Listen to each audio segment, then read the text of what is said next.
All right, it is noon, so I'm going to hit record, and we are now recording. Hello, and welcome back to Welty at Home, the slow reading virtual book club that alternates works by Eudora Welty with works by authors connected to Welty. Today, we are continuing to explore Eudora Welty's only children's novel, The Shoe Bird, and in the coming weeks, we will also look over other writing by Welty related to children's literature. I'm Anna Traylor, the education specialist at Eudora Welty House and Garden, and we are grateful to Suzanne Mars, Eudora Welty's friend and biographer and professor emerita of Millsaps College, for guiding these discussions. We are also grateful to be joined today by Welty scholar Melissa Fox for a special presentation. I'll let Suzanne introduce Melissa a little better in just a moment, but first, some quick housekeeping. To comment or ask a question, click the reactions button at the bottom of your screen and select raise hand. If you're on a tablet or phone, you may have to tap the screen for this option to appear. And a lively discussion often takes place in the chat as well. So be sure to glance over at that chat box every now and again. So starting with the series, I have been collecting the weekly chat transcript to share at the end. If you'd like a copy before the end of the series is complete, just send me an email at info@eudoraweltyhouse.com. And with that, Suzanne, I'll hand it over to you. All right. Well, I'm very happy as we continue our discussion of the shoe bird that we have as our leader today, Melissa Fox, who is a writer and researcher who has published in a number of periodicals, including Michigan History Magazine, West Michigan Modern, and Owl Creek Press. As you might deduce, I think you're still living in Michigan, aren't you, Melissa? Wisconsin now. Melissa has degrees in English and library science, a BA in English and MLS, both from the Indiana University. She worked in libraries for 10 years, most recently at the Grand Rapids Public Library. I'm really happy to, no, is that correct? I hope. Yep. I'm happy to report that Melissa has won the 2005 Eudora Welty Review Research Grant. She will be examining the connections between Welty and V.S. Pritchett as, and let me quote her, friends and travelers and readers. As a part of this examination, Melissa is going to be using the Department of Archives and History's collection of letters and photographs and mining other collections here in this country and perhaps in England as well. In April, Melissa attended the Eudora Welty conference held here at Millsaps College and gave a wonderful presentation titled A Piece of News, Finding Eudora Welty in the Newspapers. And so today we are looking forward to learning what she has discovered about the shoe bird in the newspapers and in other periodicals. So welcome, Melissa. Melissa is a member of our book club, so here she is joining us as the leader of the book club. All right. Thank you, Suzanne, and thank you, Anna, for inviting me to give this presentation. I'm going to try to let me know. Is that working? Yes. For everybody? Okay, great. I'm super happy to be here today. Before I get started on the shoe bird, I just want to talk a little bit about what Suzanne just mentioned, my presentation on historical newspapers that I gave in Jackson, just for people who weren't there and to provide a little context of where I'm coming from with this one. While Welty scholars, especially Pearl, have worked to collect many of the reviews of Welty's work and essays written by Welty that were published in major newspapers and other periodicals, as more newspapers have been digitized and are available to researchers, there is an opportunity to collect more and to consider and piece together our particular versions of Welty's life as seen only in newspapers. For my project, this includes book reviews, essays, articles, interviews, and so much more. I'm interested in these pieces of news as ephemera, as stamps of time and memory, and where and when Welty appears in newspapers and other periodicals, and in how she was presented and known by readers in her time. Since the Welty Conference in Jackson, I have been working on an indexing project of many of the pieces of news I have gathered, and I hope to be able to share more about that soon. Nope. There we go. So here are some of the sources that I have been researching, both for my project in Jackson and for this today. When Suzanne invited me to give this presentation, I thought, great, I'll look at what I already have and go from there. Unfortunately, I did not have a lot of articles on the shoebird. There might be a few reasons for this. First, children's books, even today, are not as widely reviewed as adult books. Then the shoebird was an unusual case. Welty wasn't really a children's book author, but she was a major author, so that the shoebird might not have gotten reviewed in the same way as other children's books. It would be interesting to compare how and where the shoebird was reviewed with another similar juvenile novel sometime. In any case, I went looking for the shoebird, and I learned some things. First, that most of the databases of digitized newspapers are set up for genealogists, so that if you want to find articles about a person, it's pretty easy. If you want to find articles about a book with a title that has two common words, shoe and bird, it's a little challenging.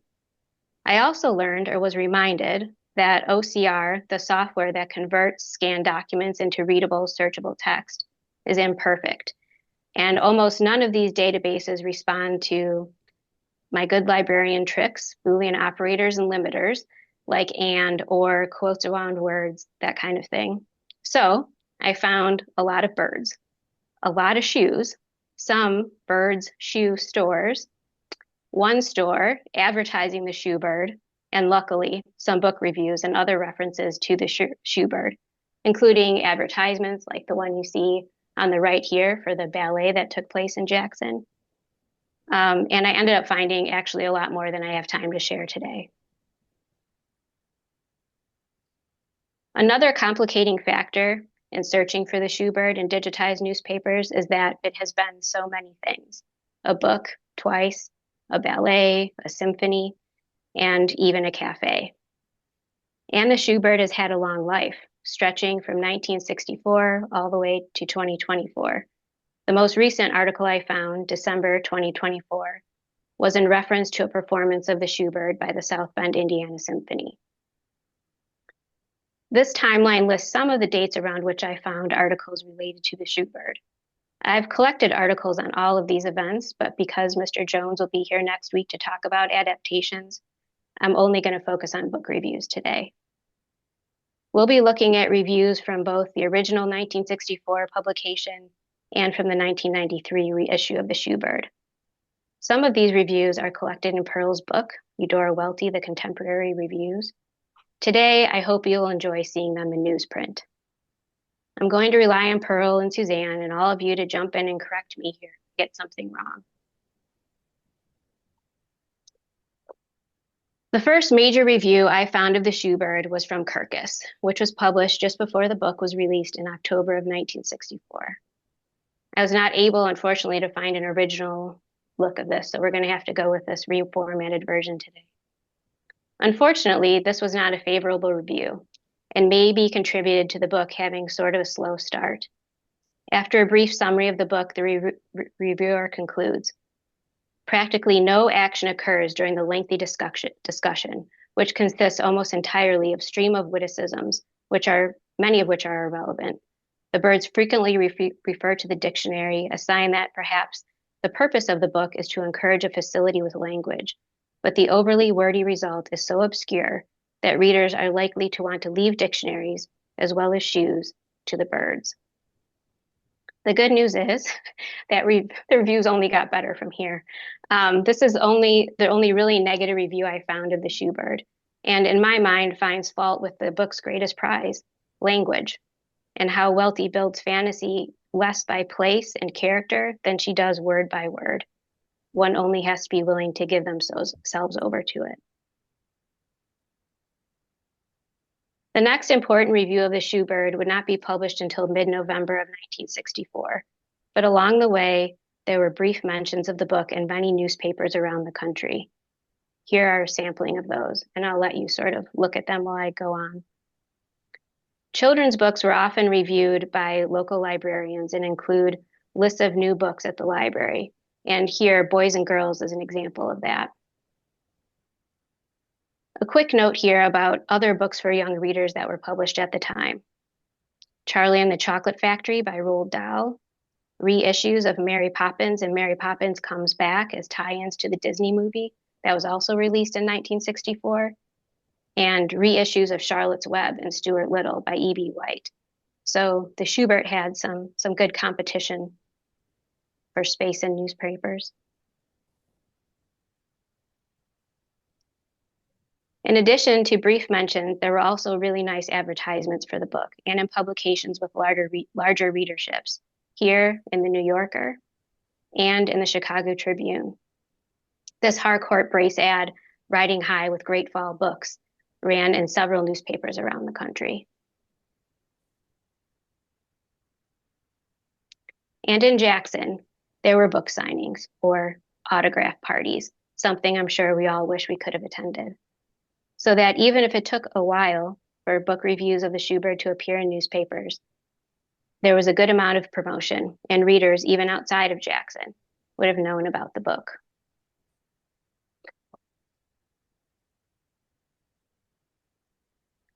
While not exclusively about the Schubert, these two reviews from early November of 1964 in the San Francisco Examiner place the book among the important children's books of the season and feel like a direct response to any previous negative reviews of the book. In the first article, Golden Apples of the Fall, Margaret Libby writes, quote, "There are some excellent books for the first golden age of reading, from 10 to 14. There is Eudora Welty's little Carolean masterpiece, The Shoebird, for the imaginative ones and their parents," end quote. This Carolean reference is further explained in a second article, Imaginations Unlimited, which focuses on fantasy books for children. Quote, "And this fall, which fantasy seems all ready to have a life of their own, to be written with keen enjoyment, and to stand a chance to be loved as the Lion, the Witch, and the Wardrobe, or the Borrowers, the one that delights us most is The Shoebird by Eudora Welty." And later in the review, quote, "The ensuing mix-up turns out to be, in the wise old owl's words, partly wise, partly ridiculous, partly sad, partly delicious, and partly dangerous.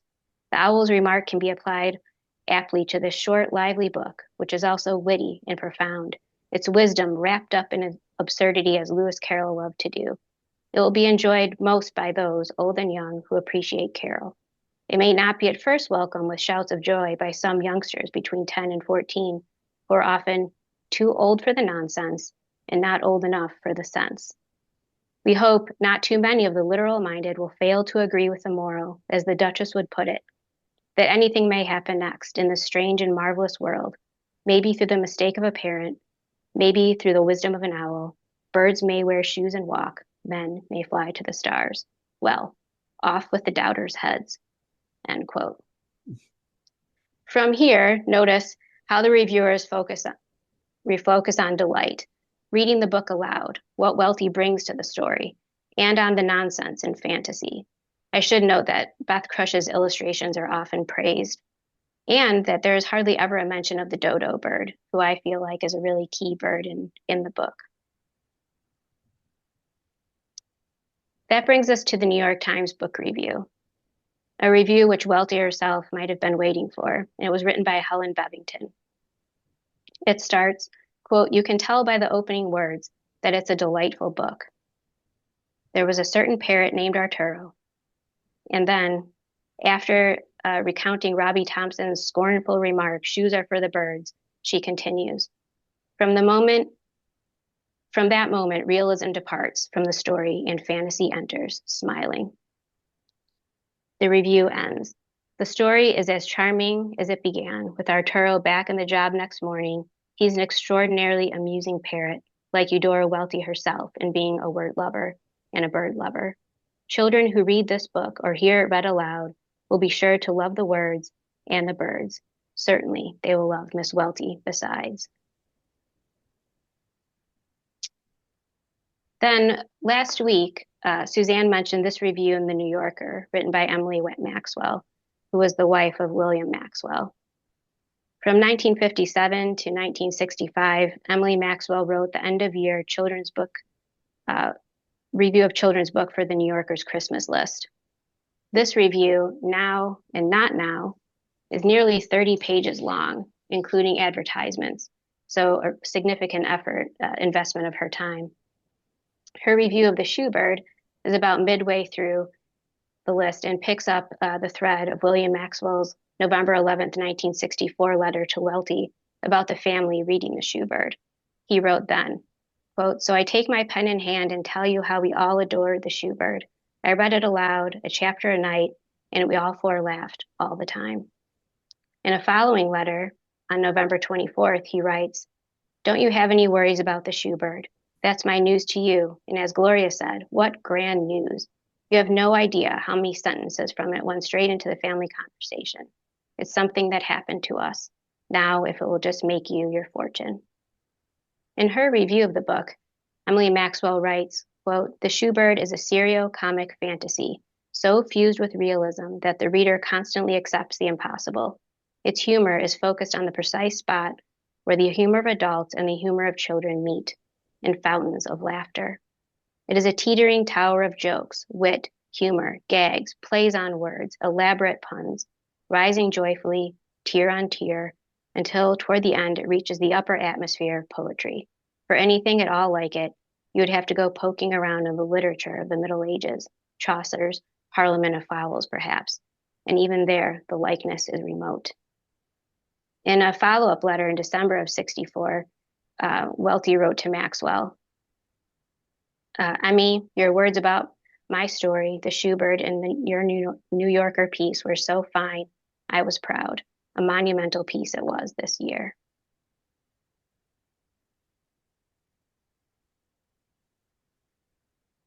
Then kind of wrapping up with the 64 book are these last two, and you can see how the reviews got bigger and better as we move towards Christmas book sales. So this review in the Chicago Tribune right before Christmas of 1964, quote, "Here's a fantasy of high order in which wit and humor, wisdom and nonsense are marvelously blended in a manner mindful of Lewis Carroll for children who love Alice." And then this last review in the Yazoo Herald was written in February of 1965 and really goes in a different and unique direction. It was written by Helen Dick Davis. She writes, quote, "Miss Welty is both a distinguished writer and a distinguished lady, and the combination produces books that are of rare and subtle flavor in these rude and bawdy times. The almost obsolete virtue of reticence is natural to her. By what she leaves unsaid, she sends the imagination soaring. She is incapable of dullness of perception or clumsiness in expressing it. This makes her a natural for communicating with children, who are so quick to detect overwriting or talking down to, who see straight and with such wonder into the heart of a matter, know at once if it is sad or glad, and gravely and wholeheartedly accept whichever it is." She ends the review with, "I cannot resist one last quote. At the very end, the parrot digests his thoughts on the evening's events, but not one word of this in commercial English, nor was it in English at all. The time comes when every living creature thinks certain thoughts to himself in the language, whatever it is, that is nearest his own heart. For this voice, raised in favor of diversity, my special thanks to Eudora Welty." So then we're going to move on to the 1993 reviews. Feel free to read this question to the editor, which I really like. The reviews came in slowly for the book in 93, and there were far less of them. Still, there was genuine excitement about the reissuing of the book, as you can see here in this letter to the editor, the book sale notice, and the ad at Lumeria Books.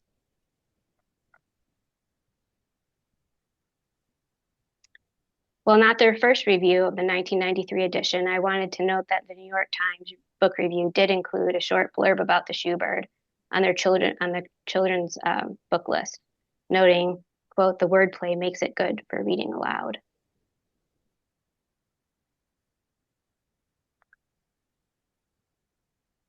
Then there are a handful of lengthy reviews of the Shoebird. and moving more towards the holiday season again, like we saw in 1964. Here in the Huntsville Times, Rebecca Sally highlights the moral angle. Quote, "The other man's grass is always greener. Don't believe everything you hear and count your blessings. These are the morals of the shoebird."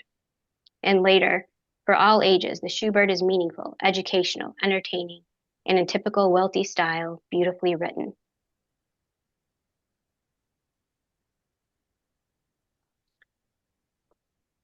Here, after considering whether someone famous in one field should try to succeed in another, and adding, quote, "Sometimes folks are just indulging in their fantasies, but in the case of Eudora Welty's attempt at juvenile fiction, the change-up works 100%. Writer Ernest Hurden writes that readers from 8 to 80 will be glad the University Press of Mississippi reprinted the shoebird. He goes on, quote, "It is a bizarre, wacky, sometimes philosophical tour de force that will keep you amused if not guffawing," and ends the review. The Shoebird is a brilliant, hilarious, many-layered book that will give adults something to think about without losing the attention of youngsters. Readers will be saddened only when day breaks and the night-long party comes to an end. Maybe Welty will write us a sequel.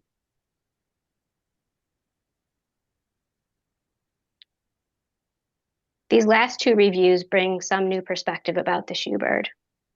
The first, written by Leslie Myers for the Clarion Ledger, brings some facts. That the 1964 Harcourt Brace printing was a limited edition. Only 5,000 or 6,000 copies of the book were printed. And that with the 1993 edition, all of Welty's books were brought into print. This review is the only one I found in which Welty herself is quoted. "There are two things I don't normally do," she says. "I don't write for an audience, and this is for children, and I don't write for an advance." She needed the advance, she notes, because her mother was sick and the house needed a new roof. Then, quote, "I somehow thought a children's book would be easier, but it was harder," she said, smiling. Her eyes danced a step. "I wish I could have written it better." Later, Myers notes that the only change in the reissued Shoebird is the drawing of the treble clef in the words "no shoes," both in Welty's handwriting, which I think Rebecca mentioned during last week's discussion. Joanne Pritchard from the University Press noted those had been left out of the 1964 book. When Eudora signed copies, she'd write them in. So we just photocopied her writing. After she quotes Welty saying, "I haven't tested myself by reading it again," Myers writes, "No need to test it," and proves that by holding firm on the 1964 review from the New York Times.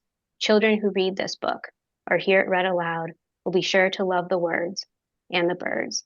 Certainly, they will love Miss Welty besides." This final review of the 1993 book, written in February of 1994 by Elizabeth Ward for the Atlanta Journal, really ties together some of our own reactions to the Shoebird that we discussed last week, and also kind of brings together a lot of the previous reviews. I feel like I'm going to read it in full. It's my favorite review, and I think it's worth hearing all of it. I'm going to use Pearl's book because it's easy to read from. The Shoebird. So when you get to the page here. Welty's Parrot Gives Children Bird's Eye View of Learning by Elizabeth Ward. A recent column by Michael Scoob on memorable opening passages prompted me to look up again my own favorite, the first sentence of Flannery O'Connor's 1955 novel, The Violent Bear It Away. Francis Marion Tarwater's uncle had been dead for only half a day when the boy got too drunk to finish digging his grave, and a Negro named Buford Bunsen, who had come to get a jug filled, had to finish it and drag the body from the breakfast table where it was still sitting and bury it in a decent and Christian way with the sign of its savior at the head of the grave and enough dirt on top to keep the dogs from digging it up. I can think of no first line in modern fiction that is more packed or more rhythmically perfect, like a series of chords announcing all sorts of themes to follow. The grand and the demonic are blended without discord in the solemnly ironic voice for which O'Connor is famous. I was still thinking about that sentence when I started to read my 8-year-old daughter Eudora Welty's only children's book, first published in 1964 and now reissued. The opening paragraph from the Shoebird had in its subtle way the same effect on my daughter that O'Connor's sentence had on me. There was a certain parrot named Arturo. He worked in a shoe store in the middle of a shopping center in the middle of the USA. Although he had not been born there, the shoe store was his home. It was named the Friendly Shoe Store. My daughter's attention was riveted instantly, and we both anticipated something wonderful to follow. The shoe bird proved to be a tale of high absurdity, offered in a tone of equally lofty seriousness, just like the opening paragraph, a tone all Welty's own, but with a dash of Humpty Dumpty, talking to Allison through the looking glass, and just a hint of Mr. Popper's penguins. Consider the continental flourish of the parrot's name, Arturo, or the fact that Arturo works in a shoe store. What did you think he would be doing? Shopping? As fans of Welty's story know, no word is allowed on her pages unless it has a very good reason for being there. Words, in fact, are as important to the plot as birds. Arturo has a fairly sound grasp of English in parrot, Patagonian, pidgin English, goose, and Latin, and a large dictionary which he consults often. But the other birds are hopelessly lost when it comes to language. They are in the story in the first place because of a linguistic misunderstanding. Arturo has repeated to the silly goose something he heard a disgruntled little boy say while shopping with his mother. Shoes are for the birds. Before you know it, Gloria has dispatched the carrier pigeon to inform every bird on earth that there is to be an open house that night in the Friendly Shoe Store. Shoes are for the birds, prizes for all. At the nocturnal surprise party, each bird is presented with an appropriate pair of shoes, though everything is increasingly at 6s and 7s. If a shoe is too big, they look for a bigger bird rather than a smaller shoe, at least until they find a shoe greatly reduced sign. But is it a sail the same thing as a sail? On a comb, the parrot plays Dawn in the Old World Garden with nightingale effects, and the 12-wired bird of paradise flies in late from New Guinea with a wreath of birds, foot violets, feathered carnations, a galantine, and seed pearls. More bird-related wordplay there, as well as poetry. The nonsense waxes more inspired by the page. Tragedy ultimately threatens when green-eyed Freddie the cat appears and the birds discover that their shoes are keeping them earthbound. It takes a last-minute intervention by the gorgeous, Socratically minded Phoenix to get these bird brains thinking for themselves and finally casting off their shoes like tiny sandbags. When it's all over, Arturo reflects, the surprise of my life was when I found myself learning instead of repeating. The surprise of this book is that all the silliness is really a means of teaching exactly that lesson to its young readers. Blissfully unaware of being taught anything, they are encouraged to, at every turn, to think about the meanings of words, logical consequences, and the superiority of independent thinking over rote learning, or parroting back what one hears. And the prize, since every party should have one, is the sheer quicksilver poetry of Eudora Welty's writing. What a pity she only wrote one book for children, but that one is a small classic. I was thinking about that review over the weekend, and so I have one final, though incomplete review to share. It felt right to have a recent review and timely, 1964, 1993, 2025, each about 30 years apart. So here it is. While we were driving between events on Saturday, I read the first 25 or so pages of the Shoebird to my family.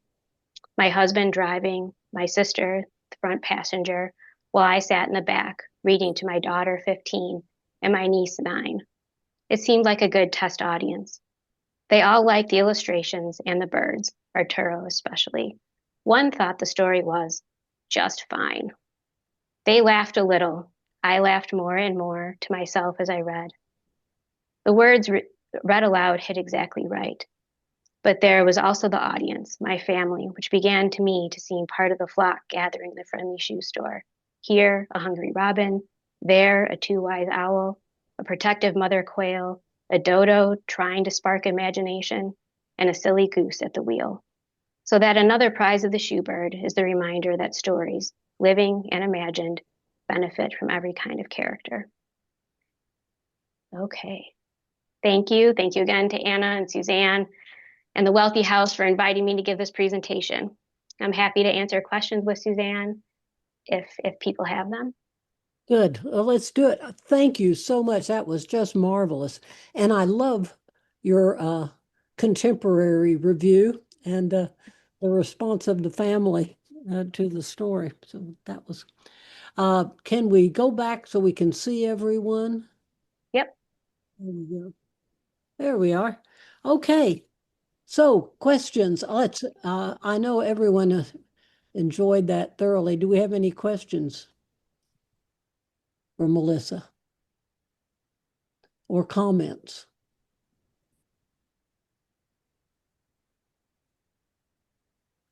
Pearl. Of course I have comments. That was shoes are for all of us. Thank you so much, Melissa. That was just fantastic. So I'm at the beach with Tom and all my family. And so I took notes on my phone so I would try to remember these things. First of all, I think that's fabulous looking at those very early reviews where Welty was giving signings. It never occurred to me to think about what bookstores were in Jackson contemporarily when she might be signing. So that's another whole research topic for someone. Secondly, the little review that is of Carson McCullers and Eudora Welty. I hope she didn't see that because, there was always that little competition. Delta Wedding came out the same time as Member of the Wedding. And so, like, what are we going to listen to? So that was great. I loved Libby's review. That was the last name because she so cleverly titles it The Golden Apples in Review, referencing Welty's masterpiece, of course. Yes, such stiff competition. We talked about Alice in Wonderland last time. It's just so too bad that Welty's story didn't get all of that same attention that Dolls and Mary Poppins and so on and so forth. I wonder if the author of the San Francisco Examiner had a byline or initials that we could check on. I tried to check on that too, Pearl, because I was wondering if there were any connections to Eudora's time in San Francisco. Right. But I couldn't find the answer to it. So it occurred to me another way of researching that would be to see what other San Francisco Examiner reviews of Welty's other books might have been. And reading that review again would show someone familiar with Welty's other work or not. So that might just be little leads. And then lastly, two things. And this is really for Suzanne, did the Welty family ever have a canary in a cage or a parrot? Or where is the parrot in Jackson that she was familiar with? I mean, where does that come from? I don't know the answer to that either. I don't think they had one. I'll ask Mary Alice, but she's never mentioned it to me. Eudora never mentioned it, and Mary Alice has never mentioned it. So, okay, so this is my last comment. That was just spectacular, Melissa. And the way that you presented it by reading usually the openings and the endings of reviews, that is actually the way we all, if we admit, read a lot of book reviews. We see the opening and then we look for the closer to see if it's worth our time reading in between that. So thank you so much, Melissa. Thanks, Pearl. Yeah. I'm also interested in the bookstores, and Office Supply was, I think, the main place, and anyone who's old Jackson here can chime in, but I think Office Supply was the main place for books before pre-Lemuria. We now have a wonderful Lemuria bookstore. Harriet. Just real quick, I'll mention about the birds in Jackson. I don't know what the lifespan of a bird is, but there is a florist in Fondren that has several birds in bird cages. So, I don't know, but go ahead, Harriet. Yeah. I also love that, Melissa. Thank you so much. And I love the way that you ended that with your own review. And I love the review too. Thank you. So my question is kind of how do you train us to do as good a job as you did? That is, talk a little bit about researching this. I mean, I assume you're using newspapers.com or maybe not. What's the right way to go about finding these kinds of materials? I think what I think about is what I always think about when I'm researching is who cares about this information. And so when you're thinking about Welty and I wasn't finding very many reviews actually of the Shoebird, I thought, okay, I don't actually have access to like a Jackson paper, which I needed to like get another subscription to a different newspapers.com to get so that I could get those ads and those reviews. And in particular with this, it was tricky because, like I said, shoe and bird are two really common words. And so if I just search the shoe bird, there's no way to just contain those words together and the word book and the word Welty because it was just too limiting then, or too expansive. I was getting all kinds of weird articles about shoes and birds. And so then I'm thinking about year. But if you just look at 1 year, let's say 1964, Welty did so many things in that year. So if I just look for Welty in 64, that's a huge list of items to wade through. So I guess the answer is persevere. And and also I think just be willing to learn along the way, right? I learned so much doing my project in Jackson and this one about things I hadn't thought about looking for before. So that's searching. It's digging. Thanks. Go ahead, Harriet. Do you have something else? No, no, no. Earl. One thing that might be of use when I was looking for the society columns that she wrote, I would learn where the society columns came in newspapers that I thought, would have something.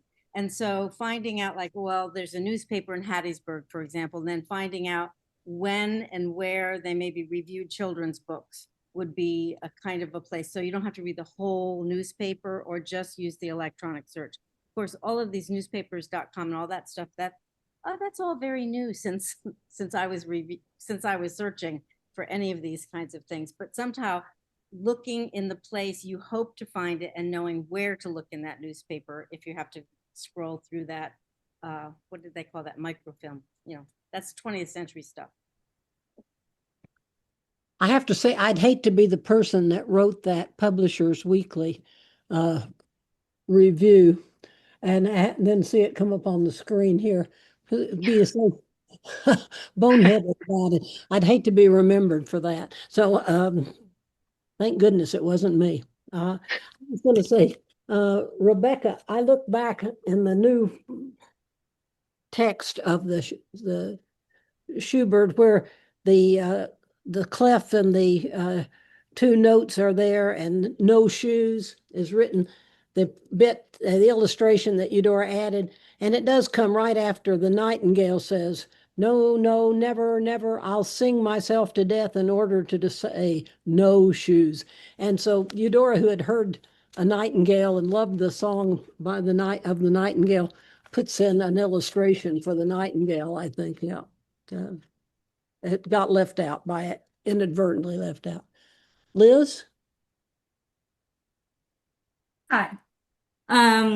One thing to Harriet and Melissa's point, the great thing about MDAH and the Welty collection is that Welty saved a lot of clippings related to her work. So we have so many clippings and reviews. About the Shoebird, I don't know in particular, but Mary Alice did donate a lot of news clippings and prints that are not processed yet, but we do have that stuff. And it would be flipped when it's about Welty instead of like searching through each newspaper. So Also, Liz, the subject files at the Department of Archives and History would have a lot of that, wouldn't they? right. So not part of the Welty collection, but still at the same site and Right. the subject file. Yeah. Any other questions for Melissa? I love putting it in the context of the ads that were in the papers and the bookstore ads too, Melissa. So thank you for that. Joe Ellen.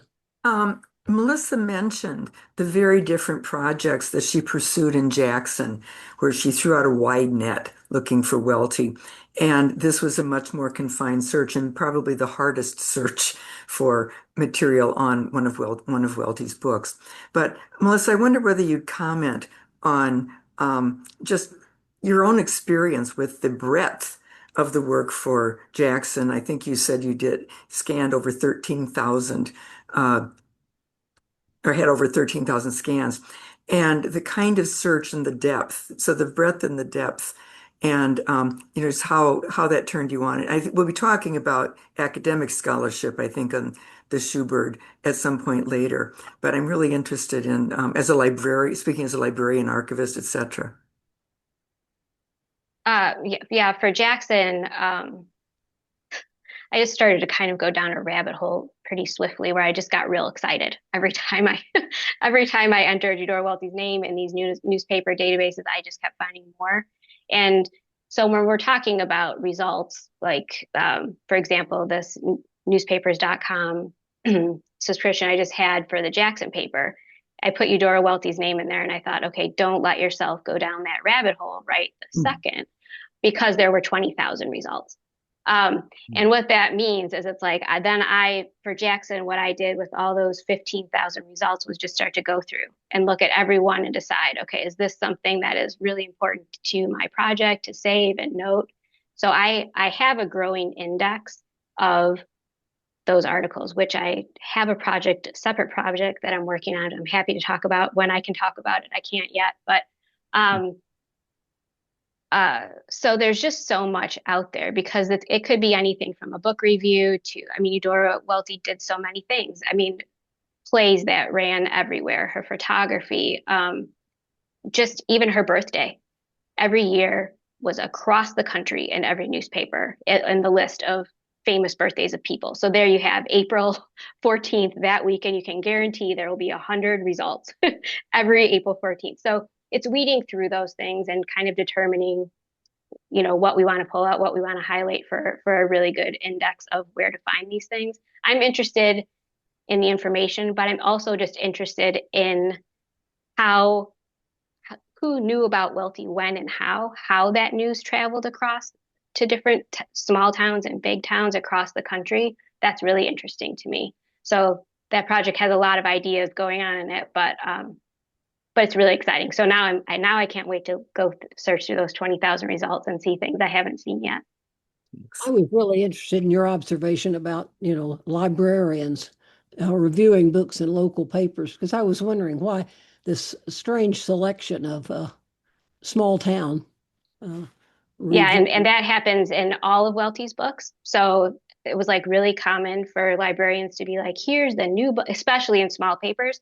Here's the new books at the library, and it would be An Optimist's Daughter. In a list and little tiny reviews, and those are really fun because they're almost more personal. They're like separate from what the nation is thinking about this book and a really localized idea about it. Those are really interesting. I think there's a lot more we could discuss here, and I hope we'll get a chance to. We have one session at the end where we can take up anything we want, and maybe we can come back to this. I want to let you know that one of our participants today, by special invitation, is Pam Merriman, who wrote the article we sent to you called "Works Are for the Birds, a Transformative Role of Word Study in Eudora Welty's The Shoe Bird." Pam Merriman has a PhD from the Southern Methodist University, and she won the 2022 Eudora Welty Research Fellowship, and her essay about her work during that fellowship won the Ruth Vandekeef Prize from the Eudora Welty Society. So I wonder if, Pam, are you here? Can you? I'm here. Hey, yes. Can you hear me? Yes, I'm here. Can you say a little bit about your research? Yes, I did my dissertation on the shoe bird. So the part that I did at the Welty Foundation, the article that I wrote is like one chapter in my dissertation. I did other work.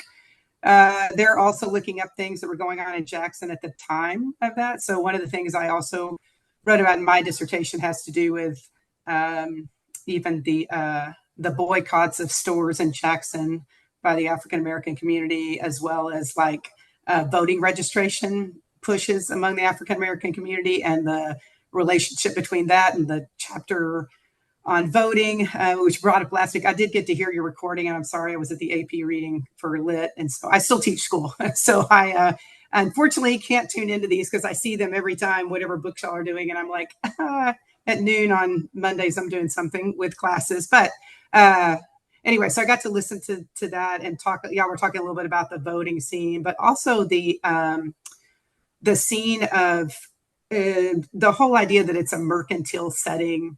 The whole idea that everybody, it's one of the things I was looking at just recently. It was interesting because one of the things in those boycotts was they were demanding equality in hiring and promotions, the end of like segregated seating, which is interesting because when they all come in to sit down, there's a different perch for every kind of bird, like whatever kind of bird they are. This whole sense, and I dealt a lot with that in my dissertation, with just the concept of diversity that goes on there. My dissertation also came in with part of Kenneth Burke's, the concept of what he calls terministic screens, which is how we get meanings of certain things, but also of how we form our own pieties and our own ideas of, just what we expect things to be, what certain words mean, etc., which is obviously what she plays with the sale and reduce and all those. So, but the biggest thing for me at the Welty, when I got the fellowship, was reading through the two drafts, which is what the article was about. That was something when I came there, had I not been in the archives, I would never have known. And really the only way to know it was to sit down and look at those two pieces side by side. So I spent a tremendous amount of time of those 2 weeks just looking at those two pieces. And if you read my article, you would kind of know the biggest thing to me was realizing, I think, how much for her as an author it was a piece of the letter that I closed with in that article from, and now I'm dropping names again, like out of my mind. I'm going back. I actually have it here in front of me. Of course, I would forget today. Lehman Ingalls. His comment that the book was for her was just a big deal to me. Like, it's what it did for her as a writer, especially in a place where she was not being able, she was obviously kind of like having these blocks or whatever she was trying to write, losing battles. And I think that's the thing that fascinated me the most. It's like, how do these, and also in that letter, him mentioning other artists like Martha Graham and the people who had to do something to get them to somewhere else. And it is kind of this station along the way, and how perhaps, losing battles and her works after that, that there is a contribution that the Shoebird made, that somebody who studied those works may never even know how that work and writing that and processing through all of that was important to her. And I think the idea that Pepe, the original bird, did not have the dictionary, like that becomes kind of the force that changes everything in the story. And the thing I never wrote on that I talked to you, Suzanne, a little bit about when I was there, I also think in some ways this is an epic in the way that it's 12 chapters, and the fact that Arturo is like from another place and he comes here, and then at the end, he's going to go back home, and what are the lessons he's learned in these things. Even the idea of the phoenix that comes and speaks, quote unquote, in sort of what I consider to be almost an oracle way. He doesn't tell them, they have to figure it out for themselves, by questioning about their identity. So there are many things I could go on and talk about. That's kind of what comes to mind first. But if anybody has any questions from what they read, it did take a lot of perusing over those two things, but I felt like I found a gold mine when I began to realize the differences there. So I think it's really interesting, what Melissa found about the advertisement for stores and even shoe stores, and then what you're finding about the sort of investigation of commercial English and the environment of the store itself during the segregated times. Yeah, Harriet and then Joellen. Pam, I love the article, and I had thought about the Schubert as as Arturo's coming of age, and the way in which his maturity is got something to do with Welty at that moment. And the Lehman Engel line, when I read it in your article, I just said, "Wow, that's so right." Have you published your work on voting? Because I have to say that I was saying to Suzanne last week afterwards that it seems to me so important to talk about that aspect of the Schubert, and I don't remember having seen it in discussed. Maybe you've got an article out there that I missed, but if you haven't published it, publish it, because it should be out there. Well, thank you. I have not.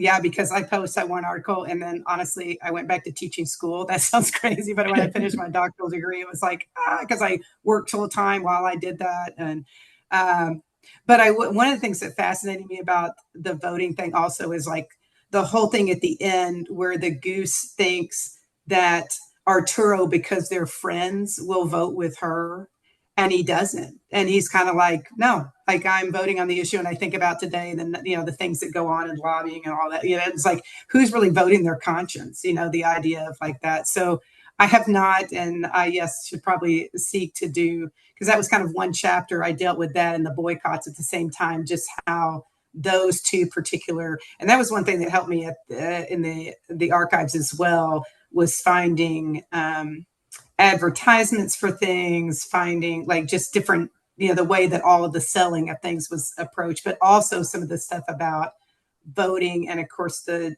desire to, suppress the votes of Black Americans. And one of the books that helped me too is John Slater Jr.'s book about Jackson, Mississippi during that time. There was a whole lot in there that he talked about those from kind of firsthand, because I think he was at Tougaloo as a professor. And actually, he has a part in that book where he talks about coming to hear Eudora Welty with a group of students from there that sat on the front row. I mean, Black students who sat on the front row to hear her speak and read Powerhouse. So that was an interesting book that if anybody's interested, I mean, there was a lot in that book that kind of informed some of that for me. Yeah, it's John Salter, Jackson, Mississippi. Sorry, yes. It's Jackson, Mississippi. I don't know, something about schisms and yeah. Joe Ellen? We can't hear you. Yeah. Pam, I want to just compliment you. I love studies of revisions. And this is really fun. And picking up on the focal point of the dictionary, its role in moving things along, how Arturo learns autonomy, which Pepe didn't get to, words get into action, how that transforms, and even up to the discovery of identity. It really enriched the book for me. I'd really like to ask specifically, though, I'd like to build on a comment that Melissa made, that there was very little mention of the dodo. What do you do in your dissertation with the dodo? And I was wondering why that might be, but the role of the dodo, whether some of that boiled down to private family jokes, and most people here know that Eudora Welty was called Aunt Dodo by her nieces. Right. But anyway, what do you do with the dodo? Well, I think one of the things that was interesting, when in that first Kirkus review, which of course was part of my dissertation that I looked at that's one of the things she was very negative about, was the dodo and the phoenix both being like kind of like too bizarre for children to understand or something, which I thought was really insulting to children, which I know Welty would never have been.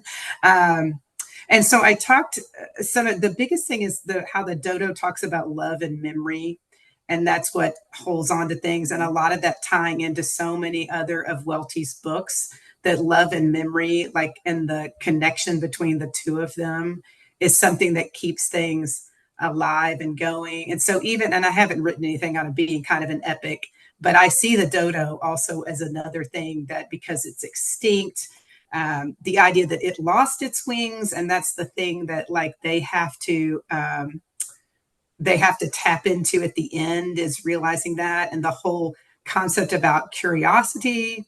And I think that obviously Arturo has that curiosity of himself, and then also the sense of like memory that, he has a family back home in Patagonia, and he talks sometimes about his mother. And, so there is this sense that very much the dodo seems to be Welty herself, which I think Suzanne mentioned last time. But I also see Arturo as being Welty. I mean, I've often heard authors talk about how every bit of, there's something of themselves almost in every character, so to speak. But that one, and also becomes it's again, there's a very episodic nature to that book, because it's like, oh, here's this chapter with the dodo, and here's the chapter where the odd, like, I don't know, the clay pigeon shows up, and the 5-wire bird, and all these different kind of birds, which is a whole other thing about diversity and things, and how welcoming they are to, like, oh, we have this pigeon, not pigeon, the penguin who doesn't fly, and the ostriches that fly, but it's okay. But then we have a clay pigeon who's a total stranger,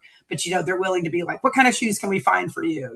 That there's this welcoming nature, even among the goose. And I find her a very interesting character too, but that's a whole another thing. But back to your question about the dodo, I think the biggest thing for me was how much what the dodo verbalizes is so tied to the things that Welty thought were key and important.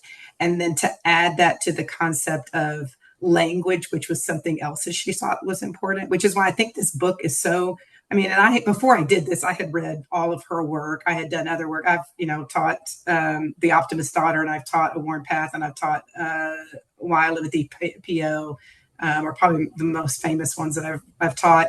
But just knowing how much those, and there were other works that I tied in, especially like A Worn Path, because I think love and memory at the end of A Worn Path is the thing that, like, makes Phoenix do what she does, is she has the memory and the love for her grandson, even if he's not alive, that famous article that she wrote about that.